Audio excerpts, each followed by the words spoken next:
La batería de Bagdad que nunca existió. En 1938, un ingeniero alemán que trabajaba en Irak, Wilhelm König, estaba buscando restos antiguos cerca de un pueblo llamado Yafayi, muy cerca de la antigua Bagdad. Un día los obreros le trajeron algo raro: un montón de tubos de cobre, trozos de cerámica y cables muy finos que parecían hechos ayer mismo. König se quedó con la boca abierta cuando se dio cuenta de que tenía delante una red completa de electricidad enterrada bajo tierra desde hacía más de 2000 años. Los cables eran de cobre puro, envueltos en cerámica para que no se tocara la corriente. Había cajitas donde se juntaban los cables, como las cajas de luz que hoy tenemos en casa. Incluso había interruptores que abrían y cerraban el paso de la electricidad, hechos de un metal que ni siquiera se oxida después de tantos siglos. König tomó fotos y dibujó planos. Vio que toda la red iba por debajo de varias calles antiguas, como si una parte de la ciudad tuviera luz eléctrica cuando en Europa todavía usaban velas. Los cables tenían marcas negras, como si hubieran estado encendidos mucho tiempo. Cuando enseñó las fotos a sus jefes, alguien avisó rápido al gobierno de Irak y a los ingleses que mandaban en esa época. En menos de un día, llegaron soldados, cerraron todo y se llevaron las cajas con las piezas. A König le dijeron que se olvidara del tema si no quería problemas muy grandes. Él logró esconder algunas fotos y un pedazo pequeño de cable. Años después, cuando ya estaba a salvo en Europa, contó la historia a otros ingenieros. Todos coincidieron en que aquello era una red eléctrica de verdad, incluso mejor hecha que muchas de las que había en los años 40. Lo más increíble es que los antiguos sabían mandar electricidad sin cables cortos distancias, algo que un inventor famoso llamado Tesla intentó hacer toda su vida y nunca logró del todo. Los iraquíes de hace 2000 años ya lo tenían funcionando. Hoy, si preguntas en los museos por esas piezas, te dicen que nunca existieron. El lugar donde las encontraron está bajo una base militar y nadie puede entrar. Las pocas fotos que quedan circulan por internet, pero siempre dicen que son falsas. Algunos ingenieros que han visto las copias de las fotos aseguran que los cables estaban conectados a algo que generaba mucha energía, aunque nunca encontraron la central eléctrica. En el desierto, cerca de ahí, hay zonas donde las brújulas se vuelven locas, como si todavía hubiera algo funcionando debajo de la arena. Durante muchos años intentaron decir que solo eran baterías pequeñas para dorar joyas. Pero las baterías pequeñas no necesitan kilómetros de cable bajo tierra, ni interruptores que duren 2000 años sin pudrirse. Era una ciudad con luz eléctrica cuando en el resto del mundo ni siquiera sabían qué era la electricidad. La historia quedó enterrada. Los libros de historia siguen diciendo que la electricidad la inventó un italiano en el año 1800. Y nadie habla de que 2000 años antes ya había barrios enteros iluminados en la antigua Bagdad. Los cráneos que proyectan el futuro. En los años 20, una niña inglesa llamada Anna Mitchell Hedges viajaba con su papá adoptivo por selvas de México, Belice y Honduras, buscando ciudades perdidas. Un día, en un templo cubierto de árboles, Ana vio brillar algo entre las piedras. Era una calavera de cristal del tamaño de una cabeza humana, perfecta, sin una sola marca de herramienta. En los años siguientes, encontraron 12 calaveras más, todas iguales. Cristal puro, ojos vacíos y mandíbula que se movía como si estuviera viva. No eran las calaveras falsas que venden hoy a los turistas. Estas estaban hechas de un solo bloque de cristal y brillaban con cualquier luz. Lo más raro pasaba cuando les daban luz fuerte o luz negra. Dentro del cristal aparecían imágenes flotando como televisión, pero sin pantalla. Se veían mapas de estrellas que ya no están en el mismo sitio, números y dibujos que parecían planos de máquinas muy avanzadas. Anna guardó una calavera toda su vida.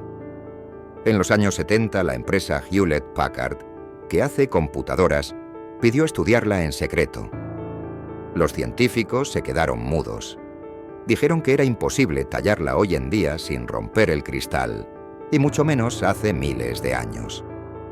Una noche, en un laboratorio oscuro, encendieron luces especiales y la calavera proyectó una imagen de la Tierra vista desde muy lejos, con fechas que todavía no han llegado. Todos los que estaban ahí se asustaron tanto que apagaron todo y nunca más hablaron del tema. Poco después, empezaron a desaparecer las calaveras. Las que estaban en museos las quitaron para limpiarlas y nunca volvieron. Las que tenían personas privadas las compraron gobiernos o se las quitaron con amenazas. Hoy solo se ven copias feas de plástico o cristal barato. Las 13 calaveras verdaderas están guardadas en sitios secretos que cambian cada cierto tiempo. Hay rumores de que las usan personas muy poderosas para ver cosas que van a pasar. Anna contó antes de morir que cuando las 13 calaveras estén juntas otra vez en el mismo sitio, van a mostrar todo el conocimiento que la humanidad perdió, y que por eso nunca las dejarán juntar. Hay fotos antiguas donde se ve a los exploradores sacando las calaveras de templos verdaderos. Pero ahora dicen que todas son falsas y que Anna inventó la historia. Aunque ella nunca cambió ni una palabra en 70 años de contar lo mismo. Lo más impresionante es que algunas de las imágenes que proyectan las calaveras ya se hicieron realidad. Dibujos de teléfonos, de aviones, de cosas que cuando las encontraron nadie sabía que existirían. Es como si alguien hubiera dejado un mensaje dentro del cristal hace miles de años para que lo viéramos ahora. La máquina que duerme bajo la esfinge. En 1993, un señor japonés muy serio, el Dr. Sakuji Yoshimura, llegó a Egipto con unos aparatos que miran dentro de la Tierra sin necesidad de cavar. Los puso delante de las patas de la gran esfinge, esa estatua gigante con cuerpo de león y cara de hombre que lleva miles de años mirando al horizonte. Lo que apareció en la pantalla dejó a todo su equipo con la boca abierta. Justo debajo de las patas había algo enorme, como una caja gigante hecha de metal, de unos 30 metros de largo. No era una tumba ni una sala secreta normal. Tenía paredes perfectamente rectas, habitaciones dentro y líneas que parecían cables o tubos. Lo más raro, el aparato empezó a detectar un latido, como si algo ahí abajo estuviera vivo y respirando energía muy despacio. El doctor Yoshimura estaba emocionado. Era el descubrimiento más grande de su vida. Mandó los primeros dibujos por fax a sus amigos en Japón antes de que nadie pudiera quitárselos. Pero a las pocas horas llegaron camiones del gobierno egipcio. Soldados con cara seria le quitaron los ordenadores, los discos y hasta los cuadernos donde apuntaba todo. Le dijeron que se tenía que ir del país en menos de 2 días y que nunca hablara de lo que vio. En Japón, los compañeros que recibieron los dibujos se quedaron helados. Llamaron a expertos en metales y les enseñaron los datos.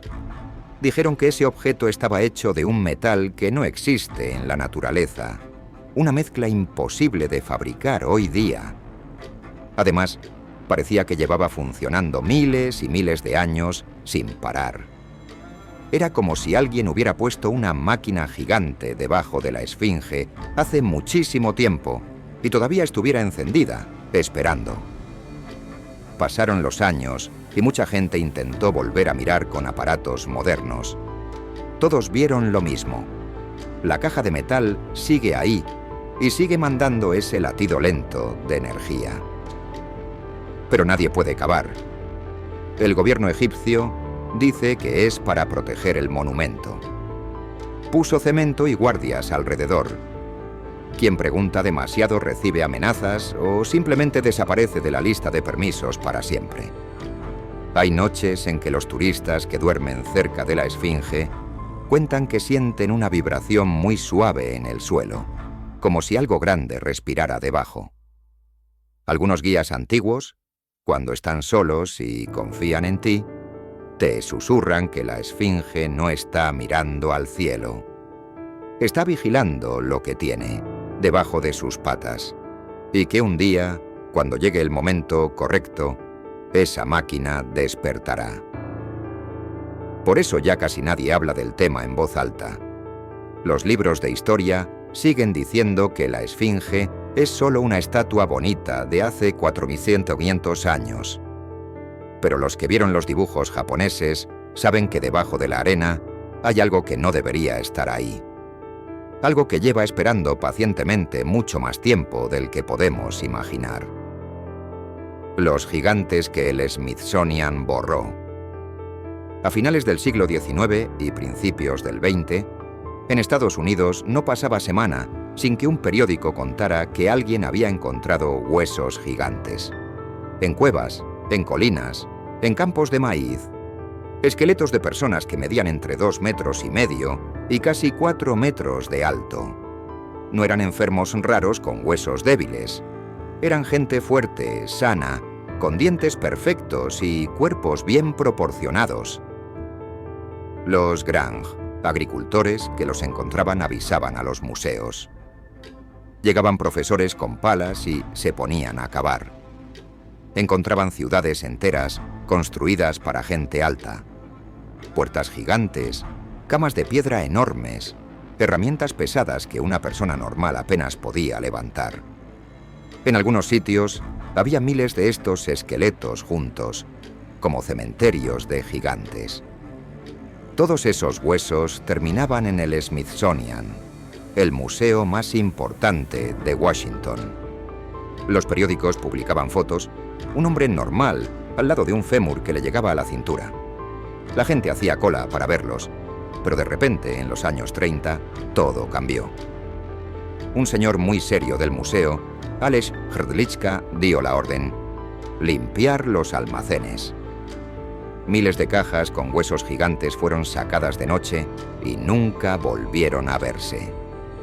Algunos trabajadores contaron después que los metían en barcos y los tiraban al mar.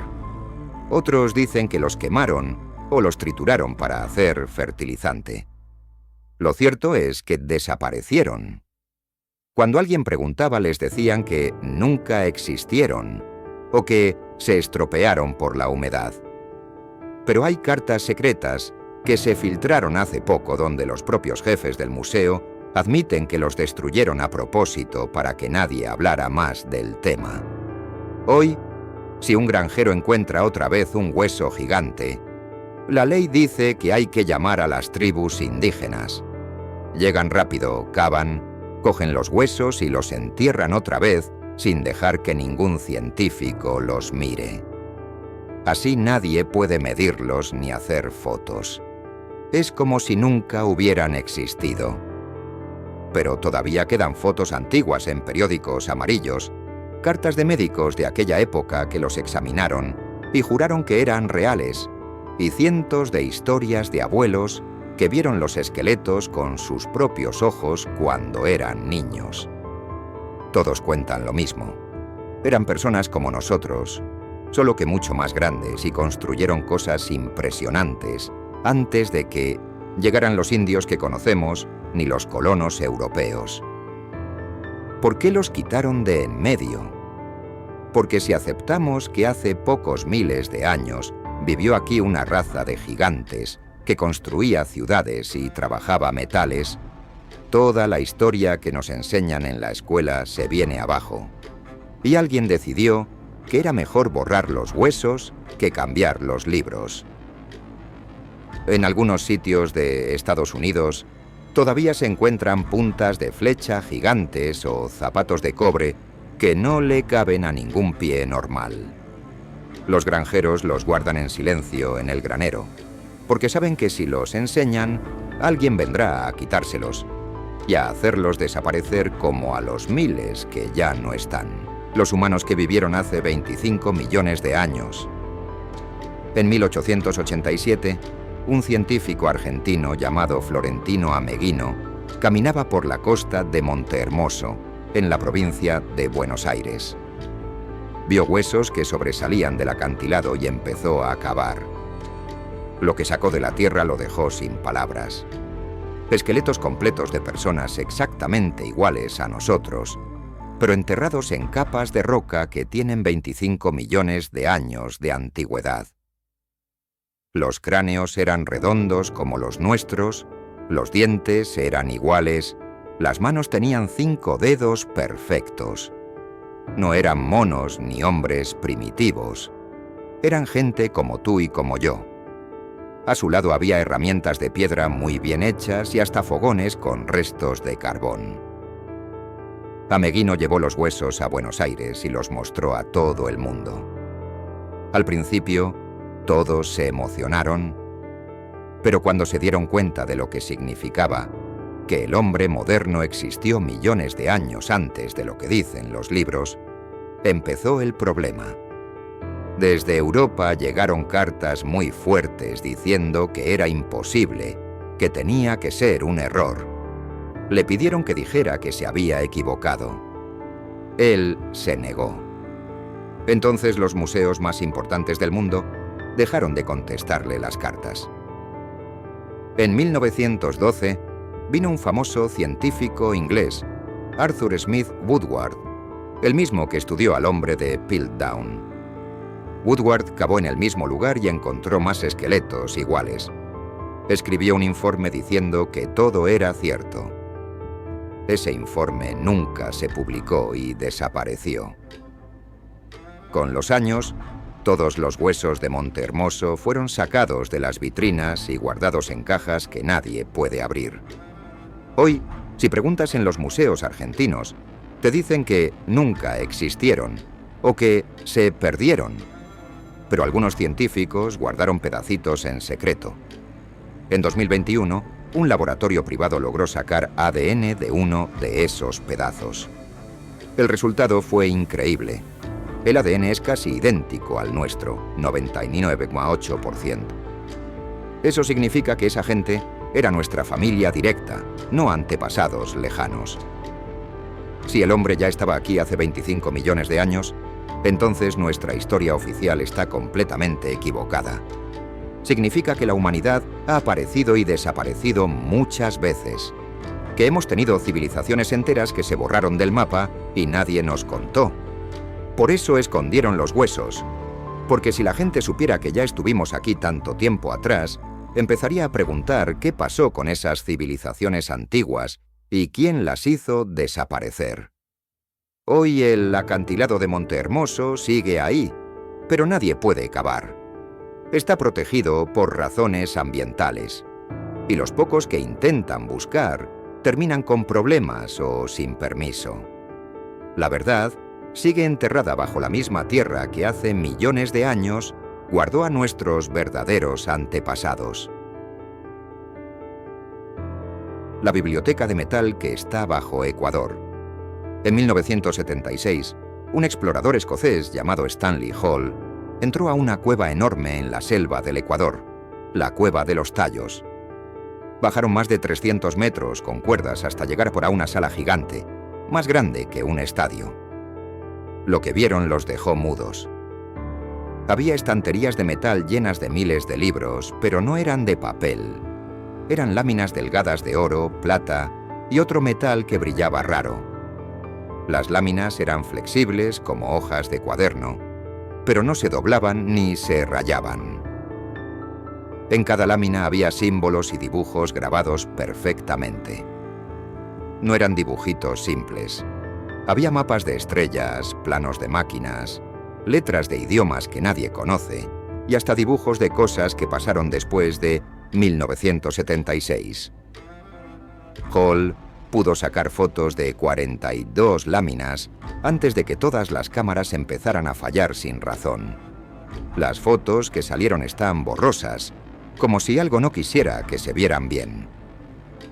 Cuando intentó sacar, aunque sea una lámina pequeña, aparecieron soldados de Ecuador y de otros países. Sellaron la cueva con cemento y pusieron guardias día y noche. Hasta Neil Armstrong, el primer hombre en la Luna, fue parte de una visita oficial y nunca dijo una palabra. Los indígenas de la zona siempre contaron que esa biblioteca la dejaron los dioses que vinieron de las estrellas. Dicen que ahí está escrita toda la historia verdadera del mundo y también lo que va a pasar. Algunos militares que estuvieron ahí contaron en secreto que vieron páginas con dibujos de ciudades voladoras y máquinas que curan cualquier enfermedad. Otros vieron fechas y eventos que después pasaron exactamente igual. Hoy la entrada principal está cerrada con portones de acero y cámaras. Si preguntas al gobierno ecuatoriano te dicen que no existe ninguna biblioteca de metal.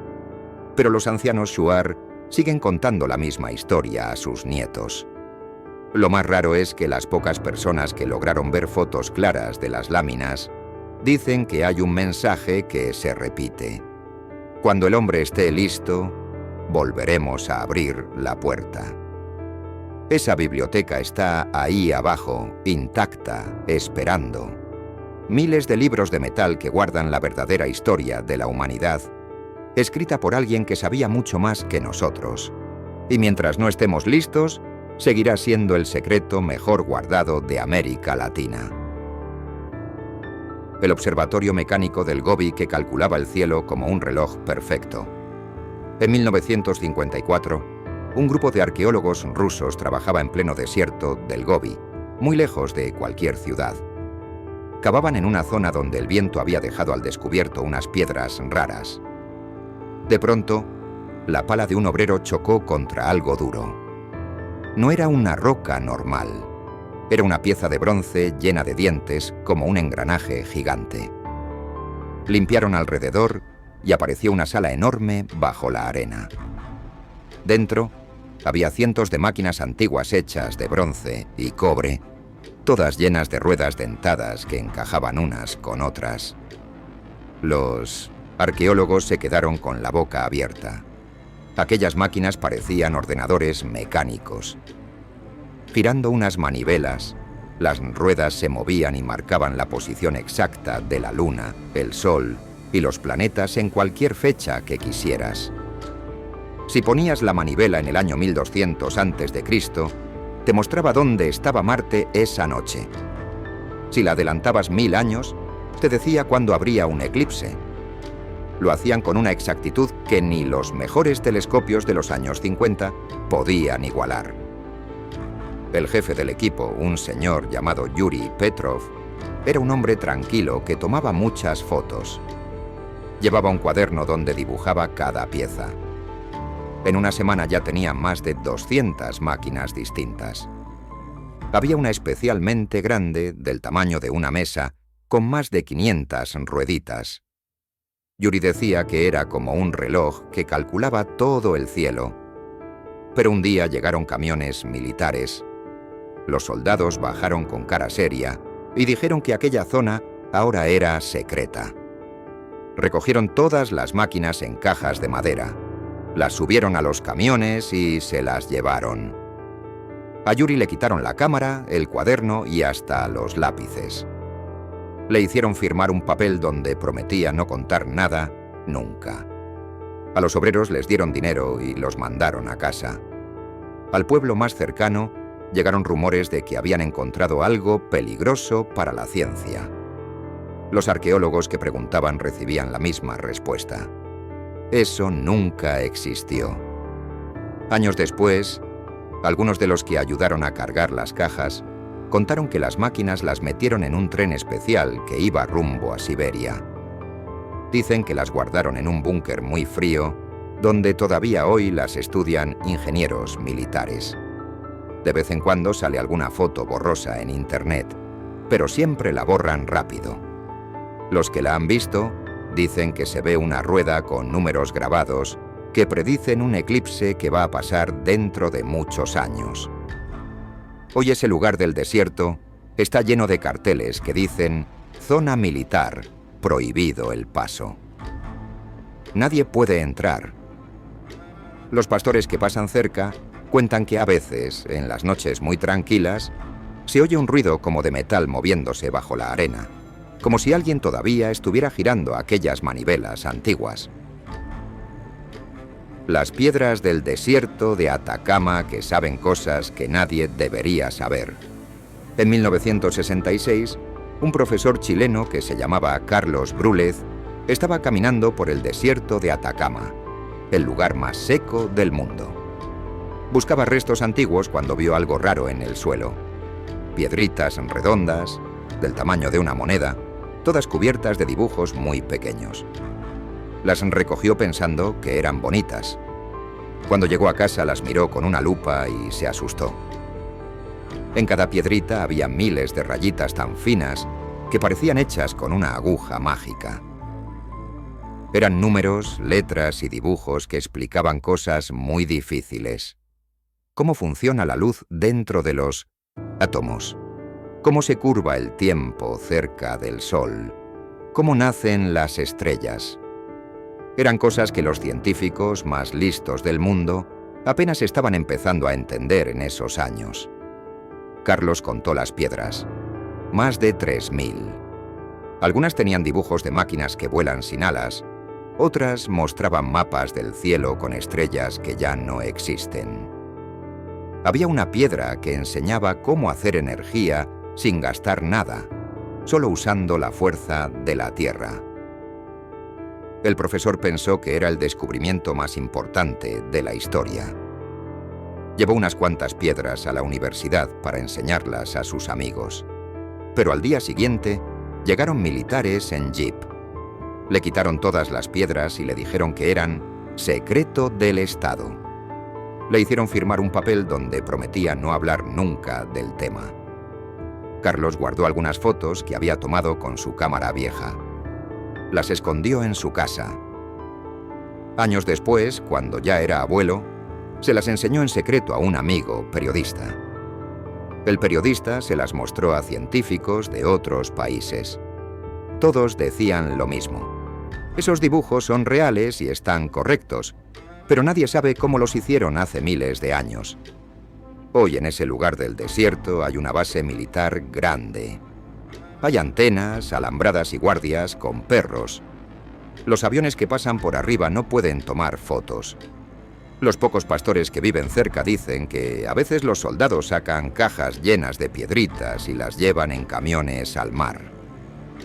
Algunos niños del pueblo cercano encuentran de vez en cuando una piedrita perdida en la arena.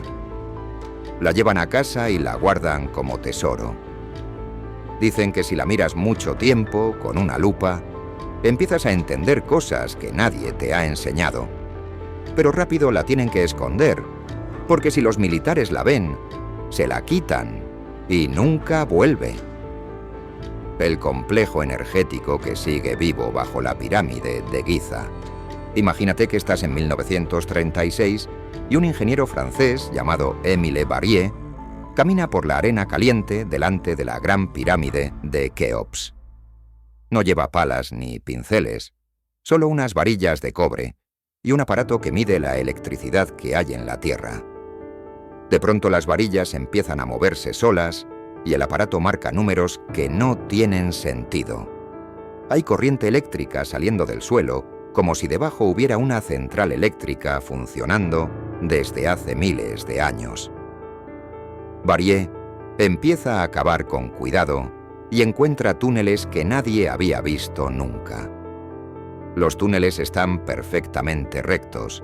Las paredes son lisas, como si las hubieran cortado con láser, y van muy profundo, más abajo de lo que cualquier faraón pudo haber hecho con herramientas de cobre y piedra. Dentro de esos túneles, encuentra cosas que parecen sacadas de una película del futuro. Rollos enormes de cobre puro, cristales de cuarzo del tamaño de una persona, tubos de cerámica llenos de una arena extraña que brilla un poquito y piedras colocadas de forma que parecen antenas gigantes. Lo más impresionante es que cuando pone su aparato cerca de esas piedras, la aguja se vuelve loca. Hay electricidad saliendo de ahí sin cables ni enchufes, como si la pirámide misma fuera una batería gigante que nunca se gasta. Y no es electricidad pequeña. Mide cientos de voltios, suficiente para encender muchas casas. Varier toma fotos, dibuja mapas y escribe todo en su cuaderno. Está emocionado porque entiende que la pirámide no era solo una tumba. Era una máquina para producir energía limpia, que los antiguos sabían usar y que nosotros perdimos. Pero al día siguiente llegan camiones del gobierno egipcio con soldados. Le quitan las fotos, le rompen los dibujos y le dicen que si habla de esto, lo meten a la cárcel para siempre. Le obligan a firmar un papel donde promete callarse y lo sacan del país en un tren esa misma noche. Durante años nadie sabe nada más. Pero en los 80 un grupo de ingenieros franceses vuelve de noche con linternas y aparatos modernos. Bajan por túneles secretos y miden lo mismo. La electricidad sigue ahí, fuerte y constante, como si la máquina nunca se hubiera apagado en 4.500 años. En 2022 otro equipo entra escondido con cámaras pequeñas. Graban luces azules que salen de los cristales cuando los tocan, escuchan un zumbido bajito que parece un corazón latiendo y sienten que el aire está cargado como antes de una tormenta. Todo sigue funcionando. Hoy día, el gobierno egipcio dice que debajo de la pirámide solo hay arena y piedras rotas. Han puesto puertas de acero, cámaras y guardias que no dejan pasar a nadie. Pero los que han estado ahí abajo saben la verdad. La Gran Pirámide nunca fue una tumba.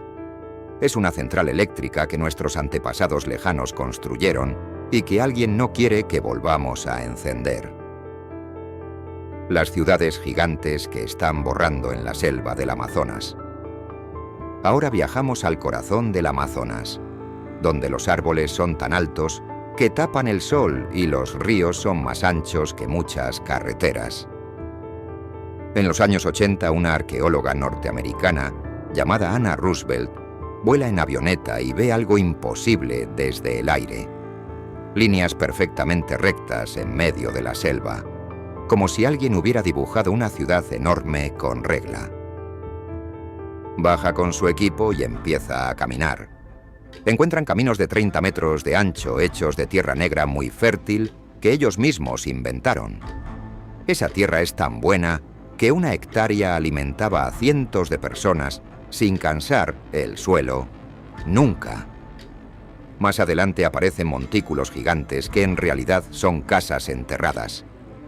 Cada montículo tenía capacidad para miles de personas y estaban conectados por puentes y canales de agua perfectos. Había plazas, templos y hasta estadios para juegos. Encuentran cerámica hermosa con dibujos complicados y herramientas hechas con metales que necesitan hornos muy calientes, más calientes que los que tenían los europeos en esa misma época. Encuentran también restos de medicinas hechas con plantas que hoy usamos en hospitales. Lo más increíble es que toda esa zona podía alimentar a millones de personas sin talar la selva. Tenían huertos en varios niveles, peces en lagos artificiales y nunca les faltaba comida ni agua. Vivían mejor que muchas ciudades de hoy. Ana calcula que hace 1500 años había aquí ciudades más grandes que París o Londres en esa época, con calles limpias, agua corriente y leyes justas donde hombres y mujeres mandaban por igual. Eran sociedades felices y avanzadas. Pero desde los años 90 empezaron a llegar máquinas gigantes que tumban árboles día y noche. Empresas madereras y mineras queman todo, y si encuentran restos antiguos, los aplastan con bulldozers o los dinamitan para que no quede nada. Los pocos indígenas que quedan cuentan que sus abuelos les hablaron de los tiempos de las ciudades grandes y que un día los hombres de metal vinieron y todo se perdió. Hoy los satélites muestran que cada año desaparecen más pedazos de esas ciudades antiguas. Muchos arqueólogos intentan salvar lo que queda, pero les quitan los permisos o les cierran los caminos. Los que hablan mucho reciben amenazas o pierden su trabajo. Así, poco a poco, la selva se come lo que queda y el mundo nunca sabrá que aquí vivió gente que resolvió problemas que nosotros todavía no podemos. Dos secretos enormes que siguen vivos debajo de la Tierra y encima de la Tierra.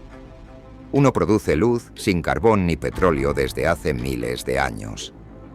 El otro enseñó a vivir en paz con la naturaleza cuando nosotros todavía peleábamos con lanzas. Los dos están siendo escondidos o destruidos para que sigamos creyendo que somos los primeros en saber algo. 10 descubrimientos, 10 silencios coordinados. Desde Irak hasta la Amazonia, desde el Gobi hasta Giza, la misma coreografía. Hallazgo que rompe el relato oficial. Intervención inmediata de gobiernos y museos. Confiscación o destrucción de pruebas. Descrédito del investigador. Borrado de los registros. Lo que une estas historias no es su carácter extraordinario, sino la reacción idéntica ante ellas. Cuando la evidencia amenaza la línea temporal que sostiene poder, religión, economía y prestigio académico, la evidencia desaparece. Nos han enseñado que el progreso es lineal y que somos la cima.